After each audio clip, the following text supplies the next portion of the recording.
El amor a la naturaleza no da que hacer a las fábricas. Se decidió abolir el amor a la naturaleza, al menos entre las castas más bajas. Abolir el amor a la naturaleza, pero no la tendencia a consumir transporte, porque, desde luego, era esencial que siguieran deseando ir al campo, aunque lo odiaran. El problema residía en hallar una razón económica más poderosa para consumir transporte que la mera afición a las prímulas y los paisajes. Y lo encontraron. Condicionamos a las masas de modo que odien el campo, concluyó el director, pero simultáneamente las condicionamos para que adoren los deportes campestres. Al mismo tiempo, velamos para que todos los deportes al aire libre entrañen el uso de aparatos complicados. Así, además de transporte, consumen artículos manufacturados.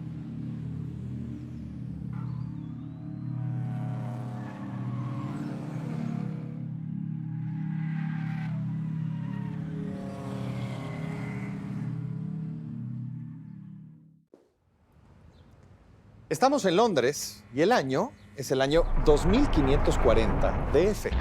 Después de Ford, de Henry Ford, quien concibió la producción en serie de automóviles en 1908. La demoníaca agenda social de esta ciudad apocalíptica incluye temas como la deshumanización y la barbarización gracias a un proceso enorme y complejo de industrialización, el desarrollo de nuevas tecnologías y, por supuesto, el acondicionamiento ideológico y el uso de ciertas drogas para mantener sojuzgadas a las grandes poblaciones.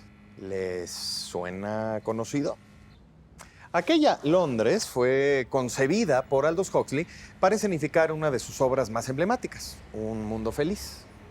La cita proviene del célebre sarcasmo shakespeariano de La Tempestad, donde una ilusa Miranda dice: «Oh, mundo feliz, en el que vive gente así». Novelas que siguen la estela de la obra de Huxley: Nunca me abandones, de Kazuo Ishiguro, y Divergentes, de Veronica Roth. Pero para entender las distopías del futuro, hay que echarnos un clavado a las utopías del pasado. Y qué mejor que Santo Tomás Moro, que algo sabía del tema. Esto es Punto Doc, donde procesamos textos para los sentidos.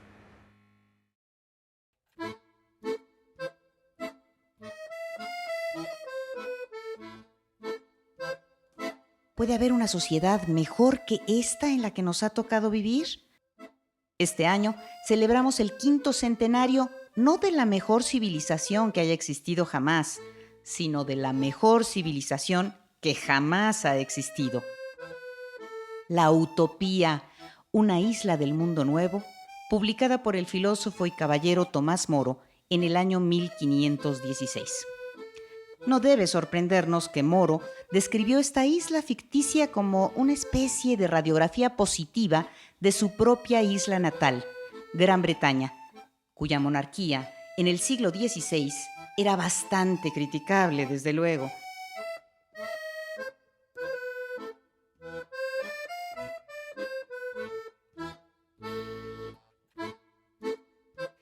La utopía propuesta por Moro tiene reputación de progresista. Ofrece la abolición de la propiedad, además de servicios de salud gratuitos.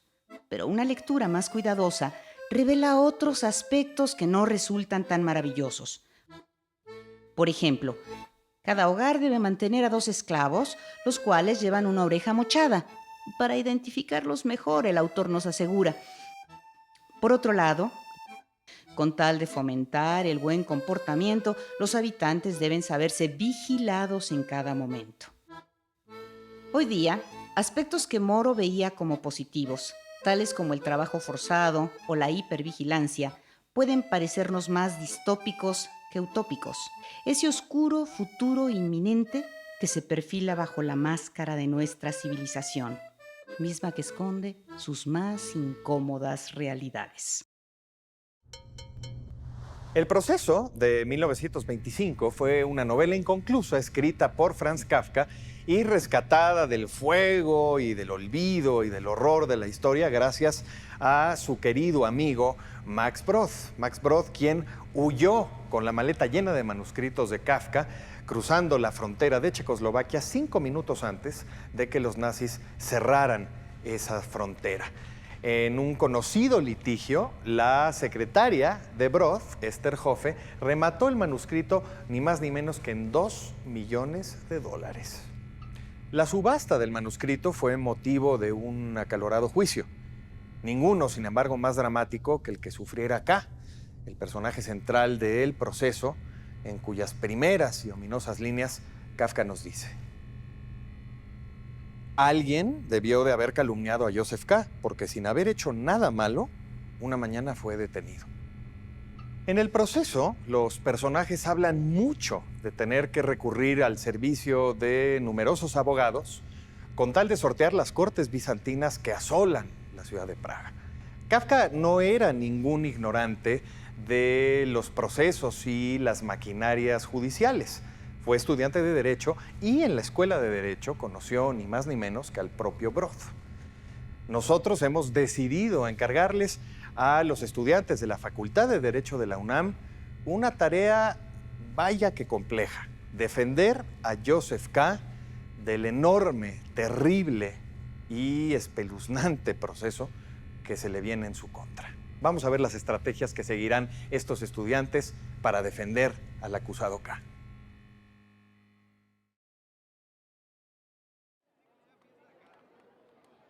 Mi nombre es Linda Chávez Cedillo, estoy en tercer semestre de la Facultad de Derecho. Nos pidieron representar la obra de Franz Kafka, del proceso, cómo se llevó a cabo de una manera jurídica. Bueno, mi nombre es David Arias Pavón, soy estudiante de Derecho aquí en la facultad. Mis compañeros y yo nos dimos a la tarea de investigar qué principios generales podrían fundamentar este trabajo. Bueno, El proceso es un libro escrito por Franz Kafka que nos habla de cómo una persona en su vida cotidiana lo llegan a tomar como un delincuente. Las personas que lo detienen no saben por qué lo detuvieron, o sea, ni siquiera ellos saben.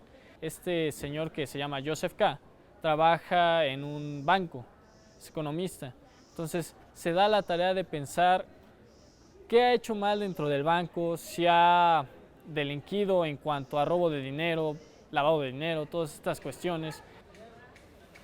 El reto es, principalmente, en este tipo de casos, encontrar la presunción de inocencia o culpabilidad, ya que no se le tenía una acusación fija. Entonces, es ir armando poco a poco un juicio en base a las evidencias, a los testigos y al comportamiento que también tiene el acusado. Mi nombre es Luz Luna Quirarte.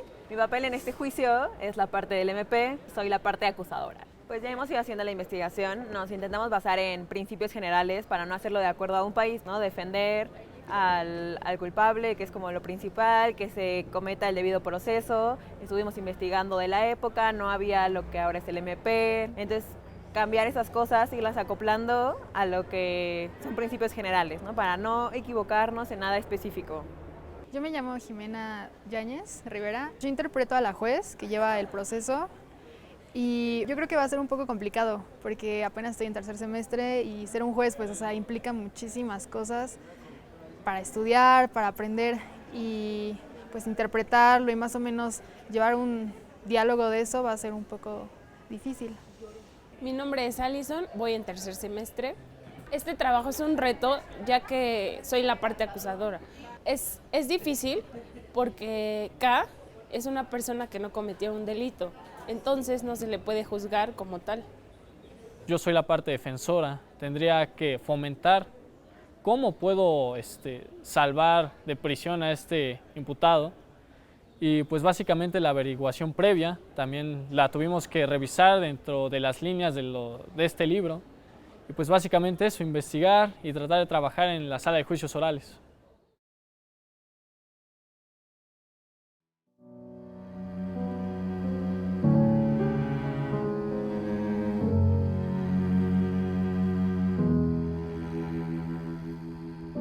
Era de madrugada, apenas las 3.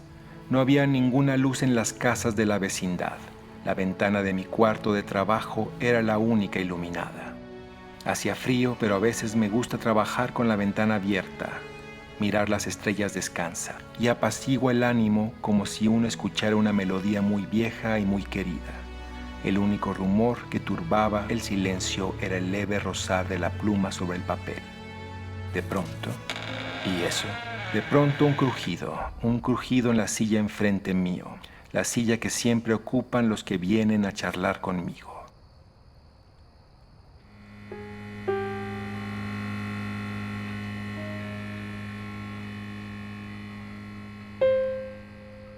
Es como para creer en fantasmas. Pero no, aquel hombre no tenía nada de fantasmal.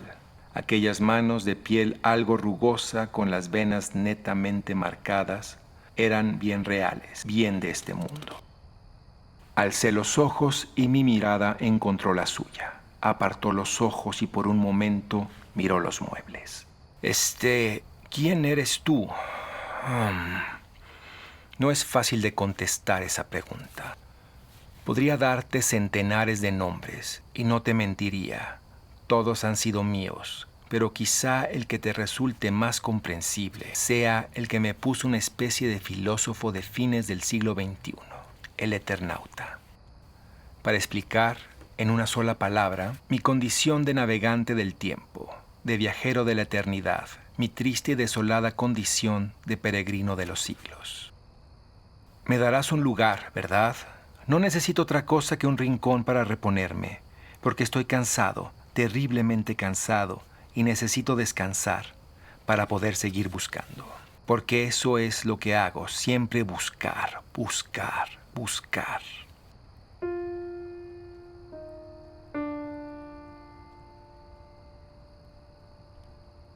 Sé lo que estás pensando. Antes de rechazarme, antes de decirme que no, déjame contarte mi historia. Cuando te la cuente, todo se te explicará, incluso esta extraña forma mía de aparecer, y estoy seguro que querrás ayudarme. Aquella noche, la noche cuando mi vida de siempre quedó hecha trizas, fue una noche de invierno.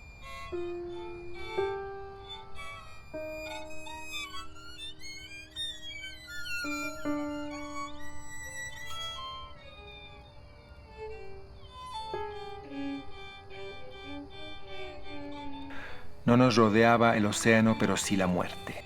La muerte que seguía cayendo de lo alto en aquellos copos tenues fosforescentes, aquella nevada de pesadilla que de un golpe había borrado casi toda la vida. De la gran ciudad, por suerte, el problema de sobrevivir era demasiado candente. De otro modo, creo que hubiéramos enloquecido ante la pérdida simultánea de tanto amigo, de tanto pariente, de todo el mundo en cuyo seno habíamos crecido. Hay que masillar cada abertura, por pequeña que sea. Sin embargo, Fava, no creo que esos copos sean radioactivos. Si lo fueran, las radiaciones deberían pasar a través de los vidrios y el contador Geiger no señala radioactividad alguna. ¿Qué ha pasado, Juan? Dime algo. Afuera ha ocurrido algo, Elena, algo espantoso. Todos están muertos en la calle. Favali dice que deben ser esos copos que caen. Creen que son radioactivos. Hay que tener todo cerrado para que no entre ninguno. El teléfono no funciona, no hace ningún ruido. Dios mío, tengo que ir a casa. Edith y los chicos están solos. No salgas, no se puede salir. Tengo que salir. No abras, Polsky, imposible.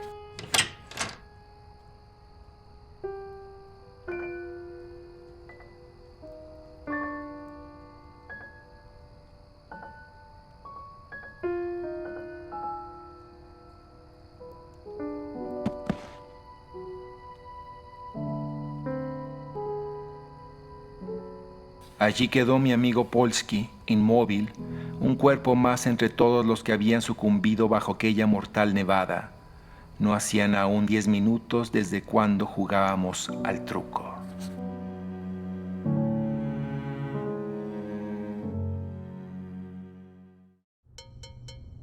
¿Cuántos libros conocen que hayan cambiado el rostro de la humanidad? ¿El Corán? ¿El Talmud? ¿La Biblia? ¿La interpretación de los sueños de Freud? El Capital de Marx, Las Analectas de Confucio. Imaginemos ahora un mundo en el que no hay librerías, en el que la memoria se ha convertido en el único instrumento para atacar un poder autolegitimado, donde los habitantes se convierten en las presas idóneas de espectáculos interminables de reality show y donde los bomberos, lejos de apagar incendios, se dedican a quemar y a destruir esas armas de destrucción masiva que han asolado a la humanidad. Estas y otras aberrantes, casi dantescas suposiciones se encuentran en el corazón de un libro inolvidable, Fahrenheit 451, de Ray Bradbury, el extraordinario autor norteamericano de ciencia ficción que se rebela contra los fundamentalistas de la ignorancia y que sigue dándonos armas a los amantes del libro y la lectura para oponernos a un régimen donde la memoria y el olvido son la norma. La palabra distopía no es nada más un género popular actualmente de literatura juvenil. La palabra distopía, que tiene un origen muy extraño que no les voy a contar, es la que nombra a todas aquellas historias en las cuales se imaginan sociedades terribles, sociedades corrompidas, sociedades en decadencia, culturas humanas en las que pueden pasar cosas espantosas, en las que las cosas, los sucesos de la política, de la sociedad, de la vida en común no salen bien. Hay grandes ejemplos a lo largo de la historia, desde 1984 de George Orwell hasta los Juegos del Hambre de Susan Collins.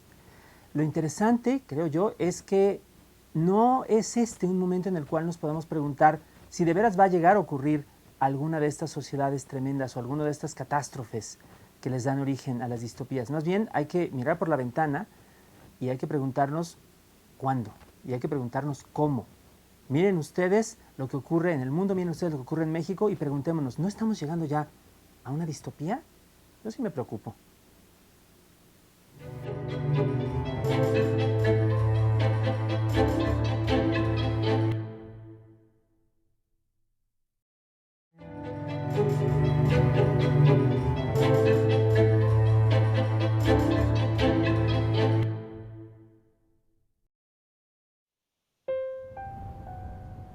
Nunca he sido bueno para madrugar.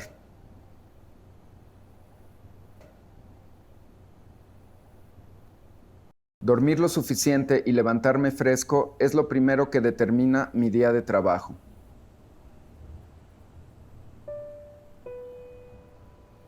Cuando eso no sucede, es difícil que funcione lo demás. Hasta ahora no he desarrollado una forma establecida de escribir. Cada libro ha sido diferente, me ha mostrado nuevos ángulos del proceso y me ha servido para soltar la escritura. Suelo trabajar despacio y corregir mucho.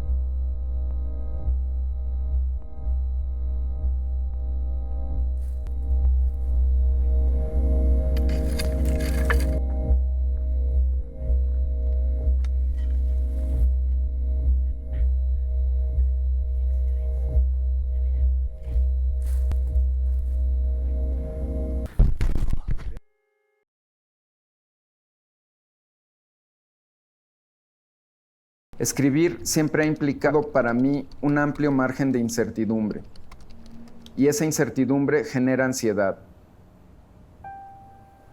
Aprender a controlar la ansiedad es uno de los aspectos más difíciles del oficio, aunque rara vez se reconozca. Andas buscando algo que no sabes si existe, que aun cuando exista es difícil que encuentres, y que aun cuando encuentres es posible que no sepas reconocer. Y toda esta búsqueda sucede en un mundo que tú mismo tienes que construirte por entero de la nada.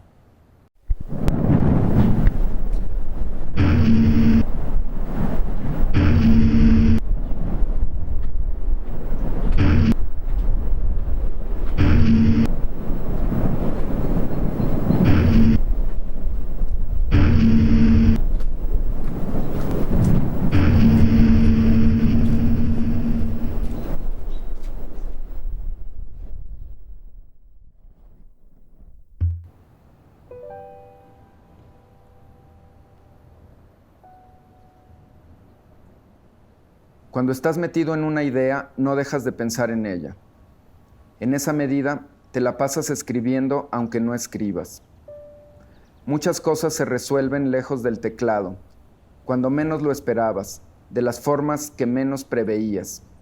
En ese sentido, poner las palabras sobre el papel es solo el último paso, el paso determinante, en el que la escritura adquiere su forma definitiva, la forma que esperas que le diga algo importante a quien habrá de leerla.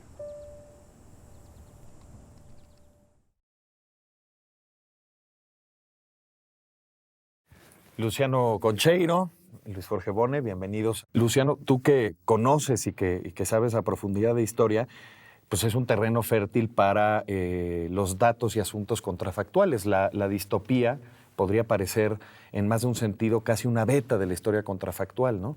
¿Qué textos de la historia o del pensamiento de los últimos tiempos te han llamado más la atención al respecto de esta parte distópica? Es interesante porque creo que en los últimos tiempos el género distópico ha ido pasando un segundo plano frente al género postapocalíptico. Slavoj Žižek, este famosísimo filósofo, siempre dice que, digo siempre porque le gusta repetirlo una y otra vez, que hoy es más fácil pensar el fin del mundo que el fin del capitalismo. Y es singular, si uno lo piensa, es cierto, hay una infinidad de películas postapocalípticas y yo no he logrado encontrar un ejemplo de una película postcapitalista, es decir, donde un mundo que no sea capitalista, pero ejemplos de postapocalípticas hay un montón. Entonces creo que es interesante porque si viéramos históricamente cuándo es el boom del género distópico, digamos, yo diría que el siglo XX, en buena medida por el surgimiento de los regímenes totalitarios, de la tecnología que siempre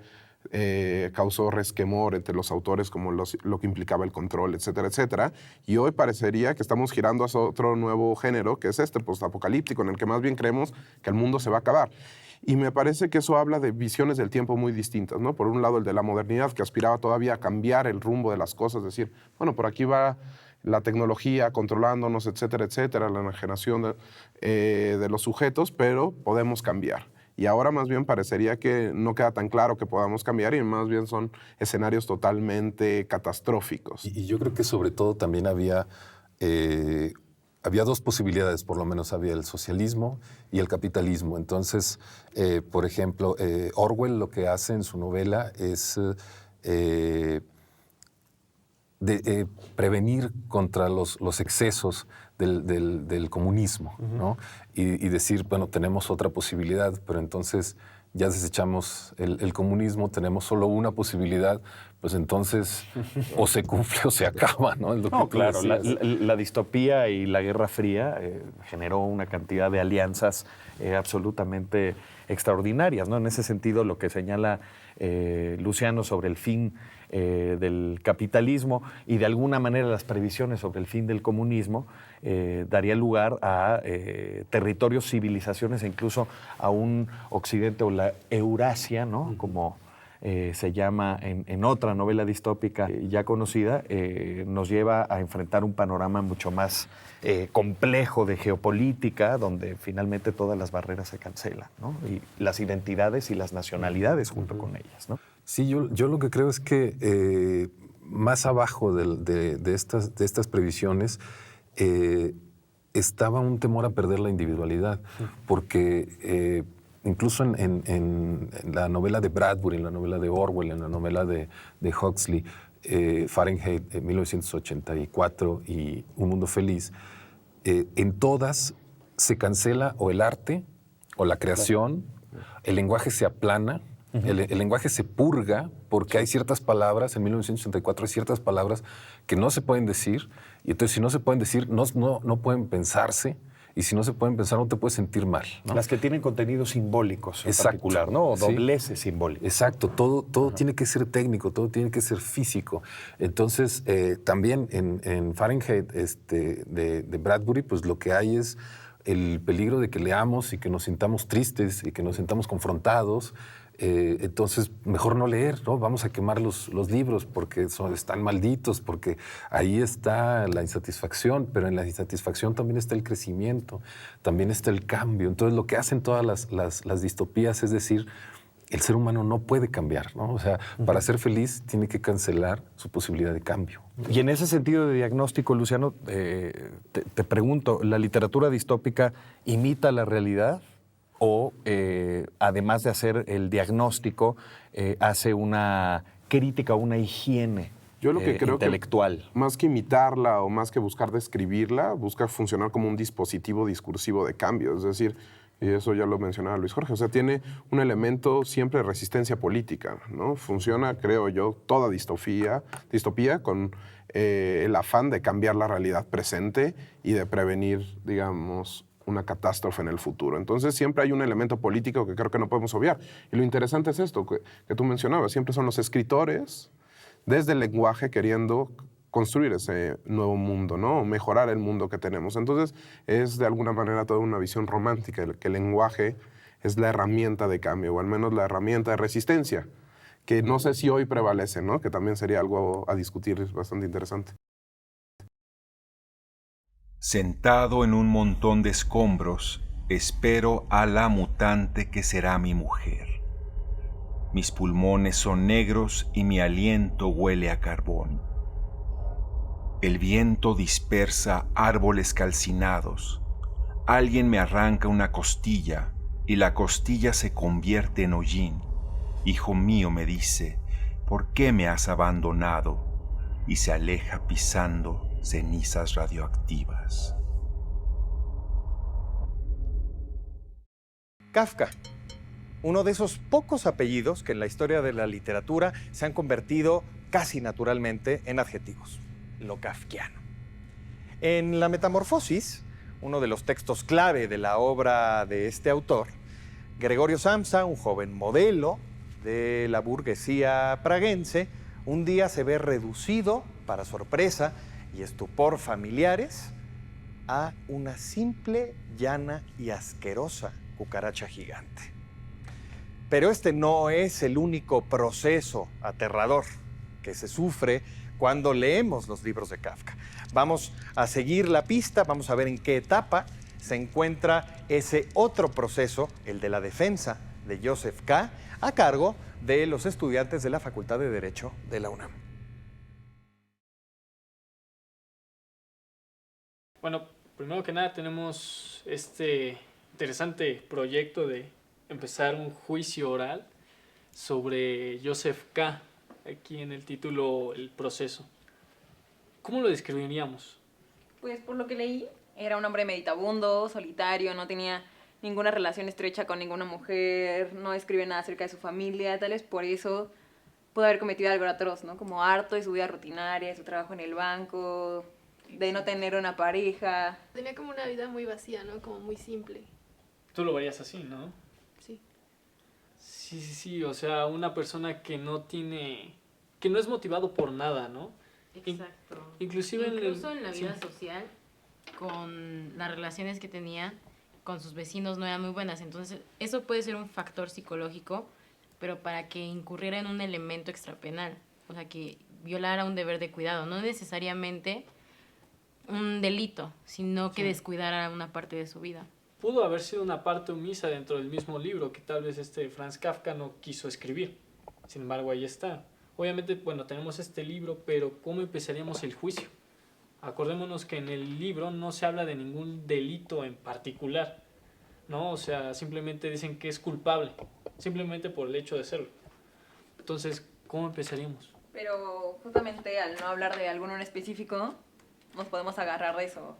O saber todas las otras posibilidades de lo que sí pudiera haber hecho. No sé, a tal hora que no estaba trabajando, a tal hora que estaba solo, como siempre estaba solo en su cuarto, pues de ahí podemos agarrar ciertas conductas, sí, claro, ciertos vacíos, y que de ahí podemos agarrar algo para culparlo. Ir complementando como la vida, ¿no? El problema aquí es que no hay como una argumentación clara. A pesar de que Kafka en la obra del proceso trata de representarlo, pero hay que ver que no es una obra tal cual jurídica, sino es novela. Entonces, pues hay que verlo desde este punto de vista. No podemos darnos tanto la dicha de hablar tan jurídicamente. Y ya sería cuestión de delimitar qué tanto vamos a decir, qué tanto no, ¿no? ¿Qué más podríamos hacer? Y así pues dejar a la imaginación a las personas que vean el juicio. Mientras nuestros estudiantes de Derecho siguen preparando su ardorosa defensa de Joseph K., vamos a ver cuál es el libro que le cambió la vida al ingeniero Jesús Ovash, el fundador del Laboratorio de Biorrobótica de la Facultad de Ingeniería de la UNAM. Mi papá tenía muchos libros o nos daba libros cuando yo era niño, de Salgari, de aventuras, ¿no? Soy responsable de un laboratorio donde nos dedicamos a hacer robótica de servicio.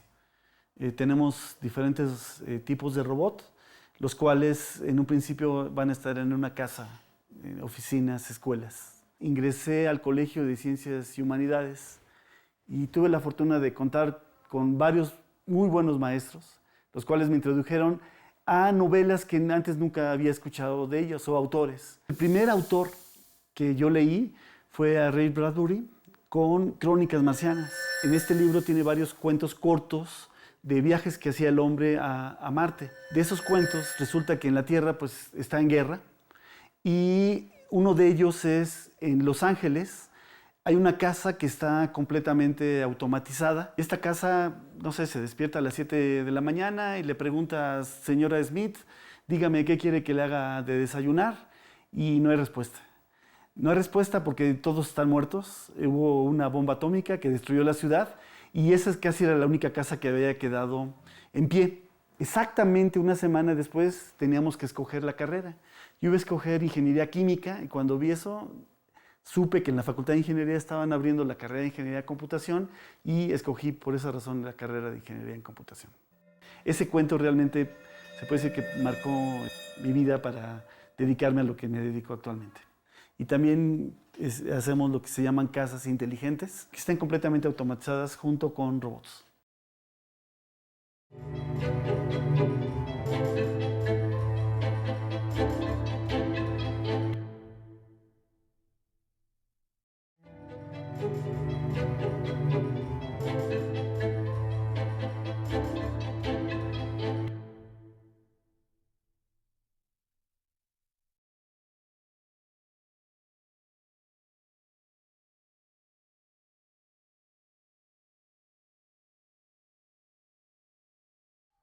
En este momento me siento desgarrada, exhausta.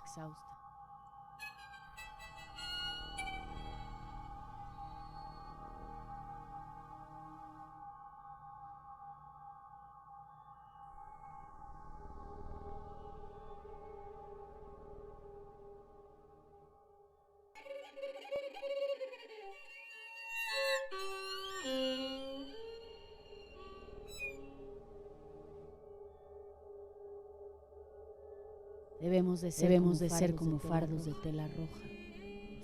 Nos duele todo. En nuestros regazos llevamos un espectro, un bebé fantasma.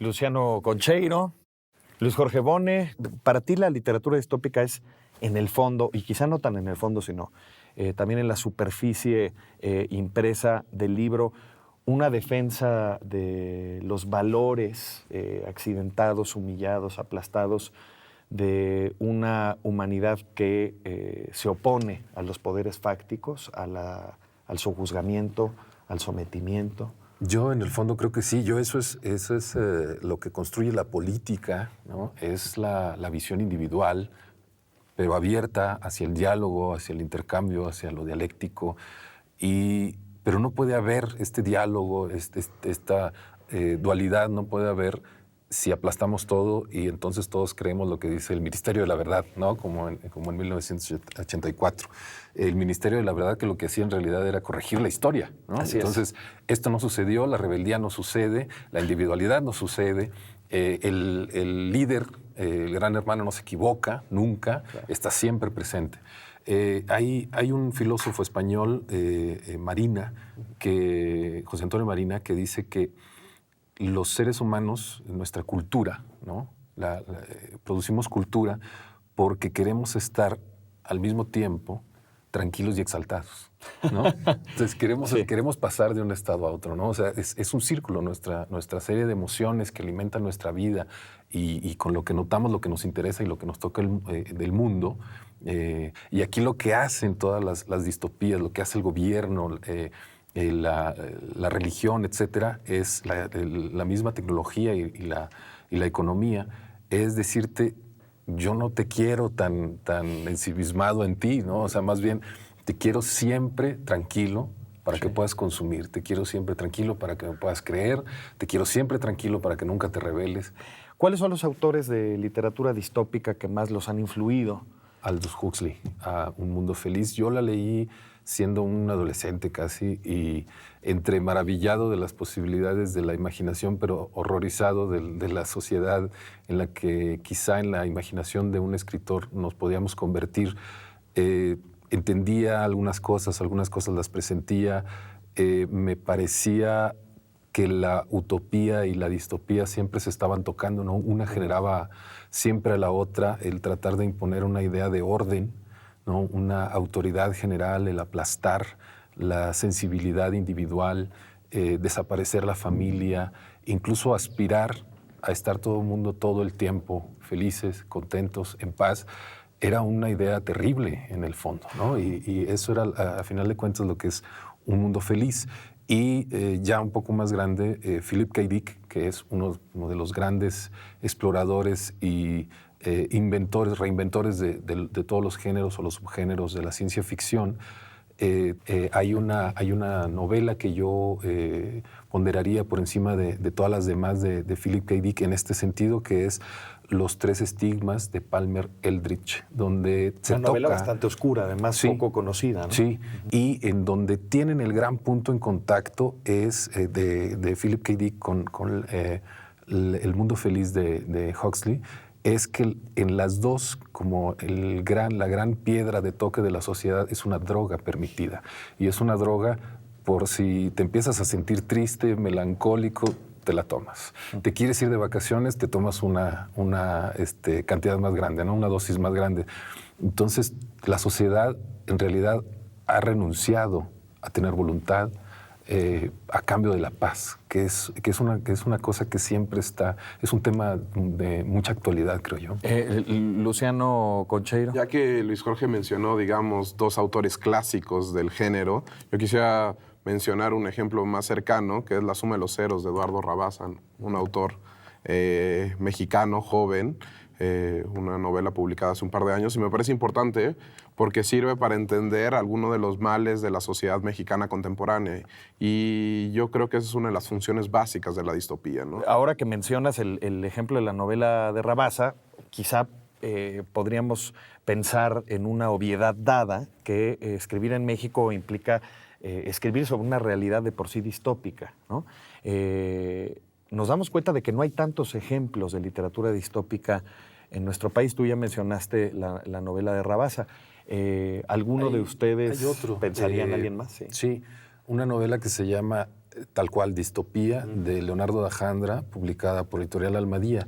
Y es una novela muy filosófica, o sea, tiene unos discursos encontrados entre lo legal, lo religioso, lo moral, lo bioético, porque el mundo que propone da Jandra en esa novela es un mundo donde todos los delincuentes las personas que no están suficientemente calificadas desde el punto de vista genético para vivir en la sociedad, ¿no? O sea, que tienen algún defecto, pues son considerados también como los delincuentes, los violadores, etcétera. Y entonces a todos los encierran en una especie de granja, que no es más que una prisión, donde se segrega casi a más de la mitad de la población. Y donde hay rebelión en la granja también. Y hay una rebelión porque de alguna manera se organizan los segregados, se organizan y amenazan la integridad del mundo superior, ¿no? Del mundo libre. Y al final es una cosa como muy reveladora también de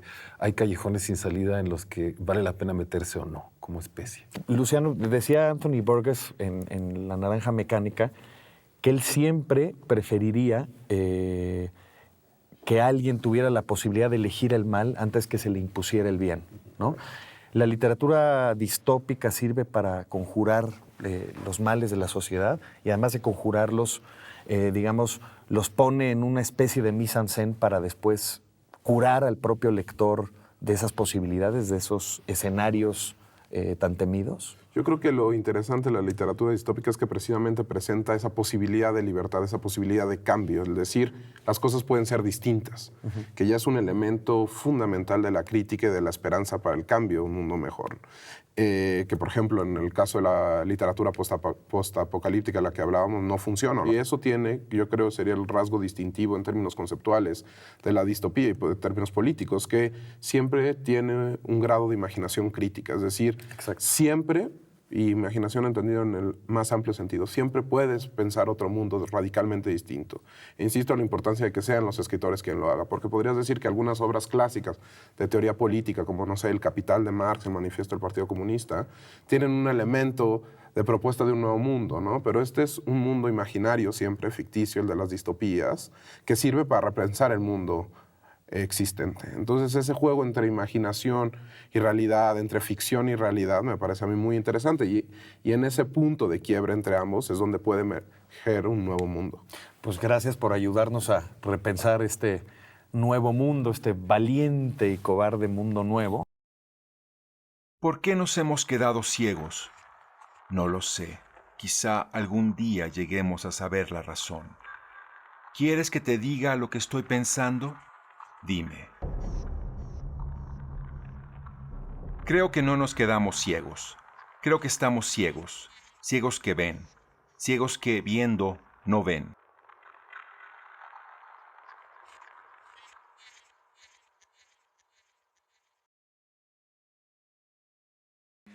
José Saramago, Premio Nobel de Literatura en 1998, era un elaborado arquitecto de distopías.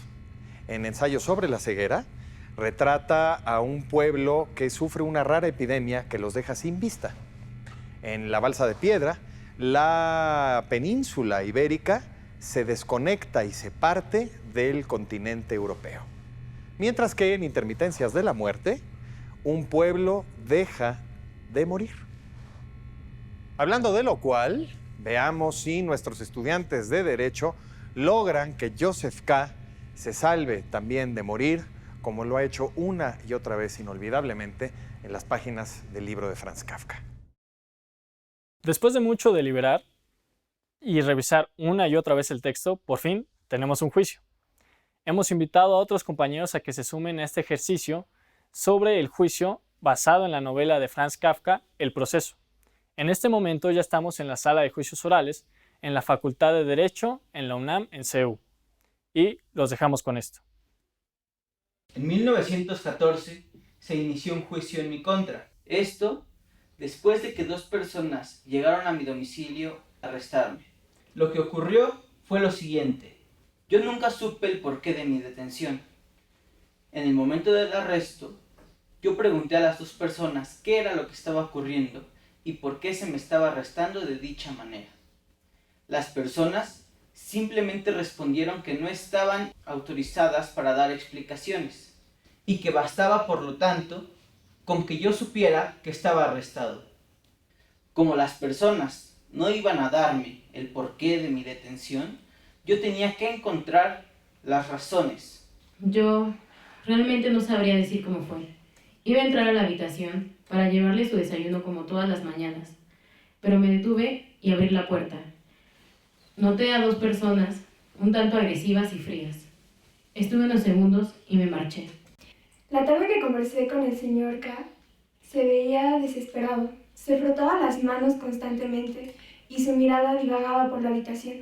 Me comentó que este proceso podría cambiar su vida, la cual había sido honesta y llevada por el camino de la rectitud. La verdad es que sé muy poco. No entiendo nada sobre lo que está pasando. Y lo poco que sé es gracias a mi hija Erna, ya que ella se enfermó en su visita al banco. Señor Joseph K., ¿qué es vivir de forma honesta? Para mí, vivir de forma honesta es conducirme siempre por el sendero de lo justo. Es realizar mis actividades laborales siempre en beneficio de las demás personas. Joseph, yo soy tu defensor, puesto que estoy consciente que a lo largo de su vida se ha desarrollado de una manera honrada, porque también sé que en todos los aspectos de su vida se ha guiado por el sendero de la rectitud. Y no puede haber duda alguna de que su persona es inocente de cualquier tipo de acusación. No cabe duda, damas y caballeros, mi cliente, el señor Joseph K., se ha desempeñado a lo largo de su vida de una manera extraordinaria, puesto que no ha cometido delito alguno en contra de los testigos aquí presentes o personas fuera de este proceso. Ningún programa sobre distopías quedaría completo si no habláramos de 1984, la obra de George Orwell, donde, como un gran ojo en el cielo, el gran hermano nos vigila a todos y nos revela uno de los lemas escalofriantes de su partido. Guerra es paz, libertad es esclavitud, ignorancia es fuerza. Ni modo. Rara vez las novelas distópicas, como El mundo de los hombres, tienen un final feliz. Pero acompáñenos a un principio mucho más afortunado en la próxima emisión de Punto Doc, donde procesamos textos para los sentidos.